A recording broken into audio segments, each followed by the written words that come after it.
Olá pessoal, dando continuidade então às nossas aulas não presenciais, né? Aula 6 sobre tribologia, né? Bom, o que é esse termo tribologia? Tribologia é uma palavra originada do grego, né? Que significa então o quê? Estudo de superfície em contato que estão sob um movimento relativo, né? O tribo vem de rubbing, em inglês, escorregamento, e logia é o estudo, né? Estudo de escorregamento, né? Então, um movimento relativo assim mais relacionado entre duas superfícies, né? Tem a ver com contato, com atrito, né? Com lubrificação. Isso aqui é uma imagem do artigo do Peterson mostrando aqui os egípcios, né? Para levar uma estátua, estavam jogando um óleo aqui e aí o pessoal aqui puxando com cordas, né? Ou seja, o óleo aqui usando como lubrificante, né? Para poder arrastar mais fácil esse grande peso de uma estátua, né? Para vocês terem uma ideia de que a tribologia é uma ciência antiga, né? Onde o pessoal já aprendeu, né, que o óleo animal, né, gorduras animais, ou, tem propriedades lubrificantes e podem ser utilizadas para esse tipo de atividade. Bom, a tribologia então ela trabalha com lubrificação, atrito e desgaste. São esses três elementos principais, né, que se interligam de certa forma, né. Agora, tem que tomar um certo cuidado, né, porque assim, quando a gente perde para a definição do atrito, é toda aquela resistência ao movimento relativo entre os corpos, né? Ou seja, ela resiste ao movimento, ele acaba roubando energia, né, uma forma dissipativa. E o desgaste já é perda de material devido ao cisalhamento entre duas superfícies em movimento relativo. Né? Lembrem em ciências materiais quando a gente trabalhou nessa questão de cisalhamento de duas superfícies em contato, né? Tangencialmente, então você tem perda de material, são sugosidades batendo uma nas outras, né, quebrando e surtindo então o desgaste. Bom, a relação entre atrito e desgaste, será que é direto? Quanto maior o atrito, maior o desgaste, né? Qual que seria essa relação? Né? Essa relação, na verdade, pessoal, não é totalmente direta, tá? E aí eu tenho também a questão da lubrificação, né? Que também tem como objetivo a criação de uma camada lubrificante com uma relativa viscosidade entre duas superfícies em movimento, né? Ou seja, a ideia da lubrificação é você separar as superfícies em contato, né, por meio de um óleo, um lubrificante, né, como o próprio nome fala, lubrificação. E esse lubrificante tem que ter uma certa viscosidade, senão ele não consegue separar. Por exemplo, você sabe que o óleo ele é bem mais viscoso que a água, né? Então, o que isso faz? Né? Faz com que o óleo, né, ele tenha uma propriedade de separar a superfície em movimento, enquanto que a água já não consegue separar tanto. Então, eu tenho que ter uma certa viscosidade. Os parâmetros importantes para a gente ver a lubrificação é a espessura do filme de lubrificação, né? Qual que é o filme de lubrificante que está separando, né, as duas superfícies? Porque se eu não tiver uma separação suficiente, uma espessura suficiente, eu vou continuar tendo desgaste, né, devido ao contato das rugosidades. Aqui é a curva de Stierbeck, né, mas antes de entrar na curva de Stierbeck, só para vocês entenderem, né, por que eu coloquei essa relação de interrogação, né? Por exemplo, né, eu tenho um caso assim de um lápis, por exemplo. O lápis, se vocês forem escrever, ele tem o quê? Baixo atrito. Concorda comigo? Até porque o grafite, né, ele é um pó que é utilizado para lubrificação sólida.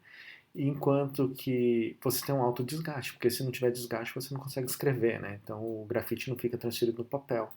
Então repare que eu tenho desgaste, alto desgaste e baixo atrito. Então, não quer dizer que baixo atrito vai ter alto desgaste. Da mesma forma, né, quando eu trabalho com o pneu de um carro, eu quero que ele tenha o mínimo de desgaste, mas o máximo de atrito possível. Porque se ele não tiver atrito, né, com o asfalto, qual que vai ser o problema? O carro ele não vai ter uma performance adequada, um desempenho adequado. Então, para vocês tomarem cuidado, né, de nunca pensar que uma coisa está ligada diretamente com a outra, ou seja, um baixo desgaste está ligado ao baixo atrito, né, um alto atrito ao alto desgaste. A gente tem vários exemplos de engenharia, né, que contradizem essa opinião, tá ok? E a mesma coisa da lubrificação, tá? A lubrificação, né, ela pode ser efetiva, mas isso não quer dizer que vai gerar baixo atrito, tá? E por quê? Aí entra a curva de Stierbeck. A curva de Stierbeck é uma curva muito usada na parte de lubrificação, né? Onde eu tenho aqui o coeficiente de atrito no eixo vertical e aqui na horizontal o número de Sommerfeld, que é dado pelo esse neto aqui é a viscosidade do fluido, V é a velocidade relativa entre a superfície e o P é a carga. Então, à medida que o número de Sommerfeld cresce, né, o coeficiente de atrito ele é estável, ele é alto e estável, ele começa a cair, depois ele volta a subir. Né? Por que ele é estável? Né? Se você for pensar assim, eu quero aumentar o número de Sommerfeld, eu poderia tanto aumentar a velocidade, como reduzir o quê? A carga sendo aplicada ou aumentar a viscosidade. Então são condições que o quê? Beneficiam a lubrificação. Quanto maior a velocidade, né, o fluido começa a se movimentar com maior velocidade, né, a lubrificação do tipo hidrodinâmica. E quanto menor a carga, né, o filme ele não vai ser exprimido, né, não vai ser comprimido para ser expelido entre as superfícies. Né. E quanto maior a viscosidade, maior a tendência de se separar. Então, no começo de tudo aqui nessa região A, né, a gente tem um que a gente fala de lubrificação limítrofe, onde o contato das superfícies são muito presentes, por isso eu tenho um alto atrito. Mas à medida que o número de Sommerfeld vai crescendo, eu tenho uma queda do atrito, né, que é a região mista, só que aí, depois de um mínimo de atrito, eu tenho o quê? Um aumento do atrito, né? Mas como assim? O número de Sommerfeld aumentando não deveria diminuir o atrito para sempre? Não. Por quê? Porque imagina o seguinte, né? Se eu chego num fluido, uma separação muito grande, quer dizer que tem muito óleo, né? Entre as superfícies, ou pode ter alta viscosidade. E essa alta viscosidade vai gerar o quê? Um cisalhamento do próprio óleo, ou seja, uma tensão de cisalhamento do próprio óleo. O óleo vai se resistir a se movimentar. Então, com isso eu tenho o quê? Né? Eu tenho aumento de atrito. Não porque está tendo desgaste. Reparem, eu posso ter aumento de atrito, mas eu posso ter nenhum desgaste, porque o número de Sommerfeld é grande. Tá? Então, de novo, a gente mostrando, né, que a lubrificação efetiva nem sempre quer dizer que tem alto atrito ou baixo atrito. Porque a lubrificação efetiva eu quero o quê? Né? Eu quero reduzir os contatos para diminuir o desgaste. Então, isso pode gerar também alto atrito, que é nesse caso. Nesse caso, certamente não tem nem contato de superfície, mas em compensação tem alto atrito. Qual que é a desvantagem de ter atrito? Precisa de mais energia para o meu sistema rodar. Então, eu estou perdendo energia, na verdade. Né? Ok? Aqui é a explicação, né, desses elementos. E o atrito, a gente tem vários tipos de classificação, né? Tem o atrito de deslizamento, né? Que é o atrito por adesão das condições dele, que é a interação atômica entre a superfície. Aqui a gente coloca o exemplo da pata da lagartixa, né? Você tem uma nanoestrutura de ventosa, né? Nanoventosos, que acaba fazendo uma adesão às superfícies, né? Então isso gera o atrito, por isso que a lagartixa não escorrega na parede, né? Esse sistema é muito inteligente, pessoal, porque vocês podem ver que a adesão ela é relativamente direcionada, ou seja, é só paralela à superfície que ela tem adesão, por isso que a lagartixa não escorrega. Mas na hora da lagartixa tirar a pata da parede, ou seja, na direção perpendicular, ela não tem dificuldade nenhuma. Então é meio que direcionado, né, esse atrito por adesão. O atrito também, deslizamento, ele tem devido não somente à adesão, mas também pela deformação plástica, o Plochem, que é a deformação das asperezas de contato. Né? Ou seja, você tem as asperezas entrando em contato, aqui é um exemplo, né, de um elemento aqui meio que penetrando já numa superfície do material, e aqui você tem aqui as asperezas, né, entrando em contato atomicamente falando, e você vai ter então a deformação plástica das mesmas que vai gerar o atrito, né, porque ela vai resistir ao movimento. Tá? Então a deformação plástica das asperezas, das rugosidades, né, da superfície gera o atrito de deslizamento por deformação plástica. O atrito por rolamento, né, aqui eu tenho uma imagem de uma esfera, né, que é a equação que é dada, né, onde tem a força, o raio, né, e o coeficiente de atrito. Então é o atrito de rolamento, tá? Ou seja, não é somente porque isso aqui ele está rolando, então ele vai ter um atrito, né? Um atrito de rolamento. Não é que ele está deslizando, né? Então é um pouquinho diferente. Isso aí é muito usado esse conceito, né? Na parte de rolamentos, mancar de rolamento, né? Onde as esferas, né, estão em constante rotação, ou seja, tem um atrito por rolamento, ok?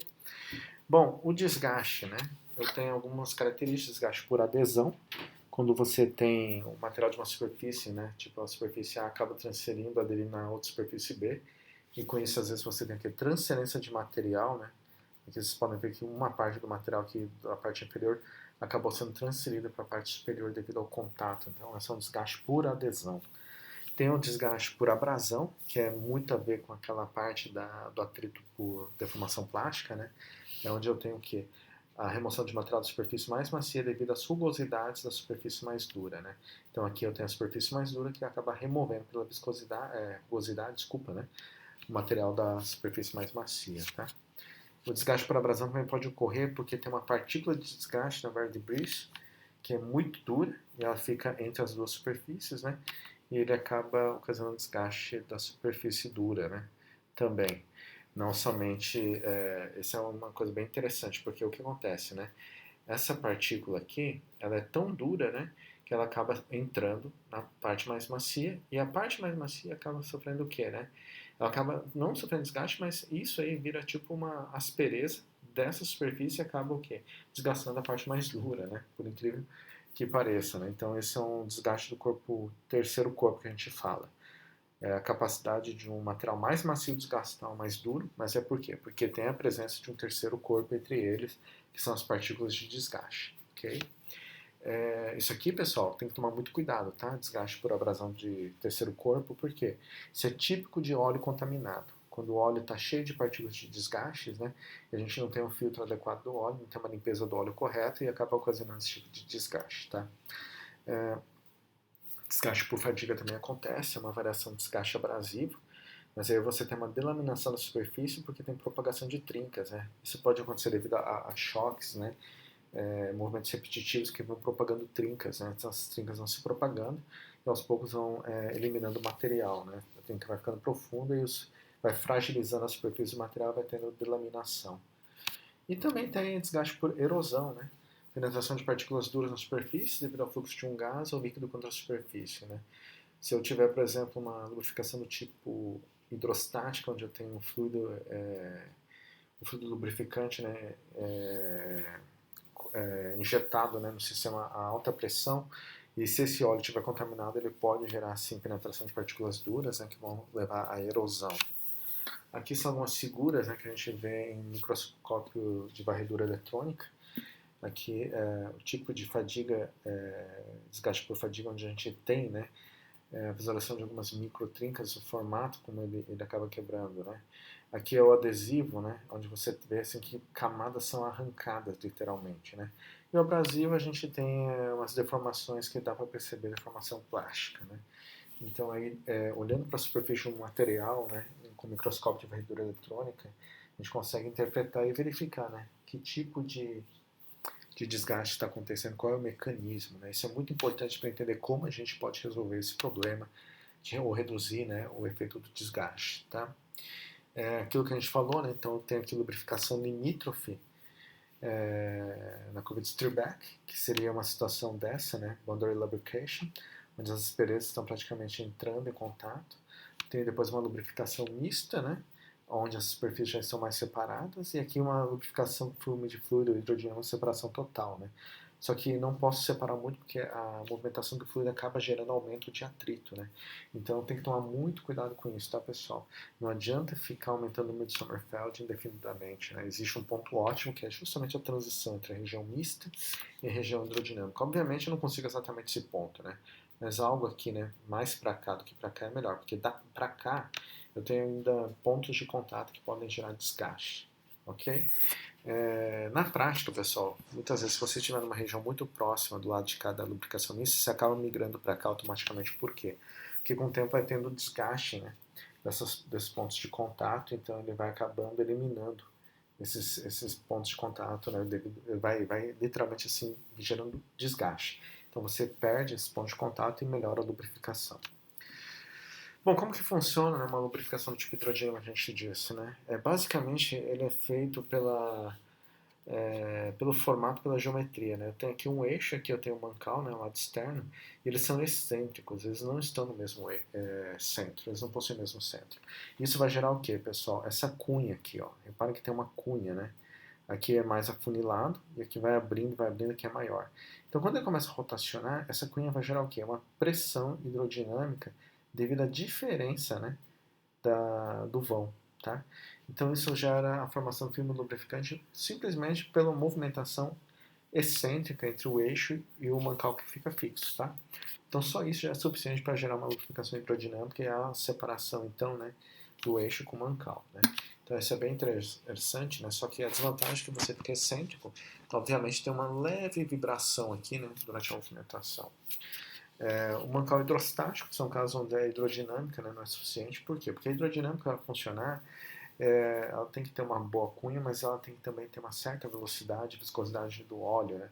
E às vezes a velocidade não é suficiente em alguns casos, né, dependendo do projeto, aquilo que você está utilizando. Então eu preciso ter o quê? Uma bomba de óleo, né, para injetar óleo aqui no sistema, pressurizado para gerar esse filme lubrificante. Tá? Então, a geometria do sistema não permite a lubrificação hidrodinâmica, a ausência de cunha, que pode ser também uma situação igual essa, que eu tenho uma carga muito elevada, né? Então eu não consigo gerar cunha, né, suficiente. Okay? Tem uma lubrificação chamada eletrohidrodinâmica, pessoal, que ela acontece muito mais em engrenagens, tá? Por quê? Né? Como que funciona a lubrificação de engrenagem? Praticamente você tem contato, né? Só que ele ainda acaba se separando por quê? Porque nesse ponto de contato, né, você tem a deformação, né, elástica. E quando você tem essa deformação elástica, né, ele vai gerando uma cunha sem querer querendo, assim, né? Sem querer querendo é um termo engraçado, mas é mais ou menos isso, né? Não é intencionalmente, mas a própria geometria vai gerar uma deformação elástica que vai promover uma cunha que vai fazer o quê? Com que gere uma pressão hidrostática, hidrodinâmica do lubrificante. A gente fala que é elasto-hidrodinâmica. Elasto por causa da deformação elástica, né? Hidrodinâmica por causa da formação de uma cunha, né? Devido a essa deformação. Então isso acaba favorecendo a separação dos contatos, tá? Então isso é bem interessante, né? Como que vocês veem assim que o próprio desenho do dente, né, favorece a lubrificação e a gente não tem tanto desgaste, né, dos dentes quando eles são bem lubrificados. Ok, pessoal, obrigado. Então essa era uma aula, né, onde eu queria passar para vocês alguns conceitos, né, do que é tribologia. Por que eu queria passar esses conceitos? Porque é importante a gente entender o que é desgaste, atrito, né, e a lubrificação, que são elementos muito importantes na parte de manutenção. Deem uma olhada ali no material também, nesses slides, depois dá uma lida e façam o exercício ali dos questionários, ok? Bons estudos e fiquem em casa.